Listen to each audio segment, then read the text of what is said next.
عرض کر رہا ہوں، گزارش کر رہا ہوں کہ جناب آپ اس حدیث کو کب بیان کرو اور اپنی عوام سے کیوں چھپاتے ہو اس کو؟ اور میں سنی عوام سے بھی کہنا چاہتا ہوں، سنی عوام سے بھی میری گزارش ہے کہ آپ مجھے بتائیں، اللہ کو گواہ بنائیں، آپ نے اپنی زندگی کے اندر کس مسجد سے اس حدیث کو سنا ہے؟ اس حدیث کا مفہوم آپ نے کس مسجد سے سنا ہے؟ مجھے بتا دیجیے۔ کسی خطبے میں آپ نے سنا ہو، کسی محفل میں کسی پیر صاحب نے اس کو بیان کیا ہو، کسی نے اپنی واز کے اندر اس کے اوپر اس کو موضوع بنا کر گفتگو کی ہو کہ حدیث الثقلین، پیارے حبیب سرکار دو عالم صلی اللہ علیہ وآلہ وسلم نے فرمایا دو چیزیں چھوڑ کے جا رہا ہوں، کبھی گمراہ نہیں ہوگے۔ پیغمبر اکرم ضمانت دے کے جا رہے ہیں، یہ کسی مولوی کی ضمانت نہیں ہے، کسی ملا اور فقیر اور مجتہد کی ضمانت نہیں ہے، یہ سرکار دو عالم کی ضمانت ہے کہ تم کبھی گمراہ نہیں ہوگے، کہ میں تم میں دو چیزیں چھوڑ کے جا رہا ہوں، قرآن اور اہل البیت۔ تو پھر تم یہ تحریکات کیوں چلا رہے ہو اس نام کے اوپر کہ امت مسلمہ کو متحد کرنا ہے؟ آؤ جناب فرقوں کا خاتمہ کرنا ہے، آؤ جناب امت مسلمہ کو متحد کرنا ہے۔ کوئی کس نام پہ تحریک بپا کر رہا ہے، کسی نے کس کلر کا جھنڈا بنا دیا ہے، کسی نے کون سے رنگ کی تحریک کھڑی کر دی ہے، اور کتابیں کی کتابیں لکھ رہے ہیں، محافل، کانفرنسز،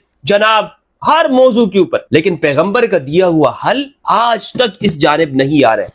کیوں؟ کس لیے؟ جب نبی صلی اللہ علیہ وآلہ وسلم فرما رہے آؤ میں تمہیں ایسا حل دے رہا ہوں میرے صحابہ کہ تم کبھی گمراہ نہیں ہوگے، رستے سے نہیں بھٹکو گے، تو یہ پیغمبر کا دیا ہوا حل ہے، یہ سرکار دو عالم کا دیا ہوا حل ہے، خاتم النبیین کا دیا ہوا حل ہے، اس کو کیوں قبول نہیں کر رہے؟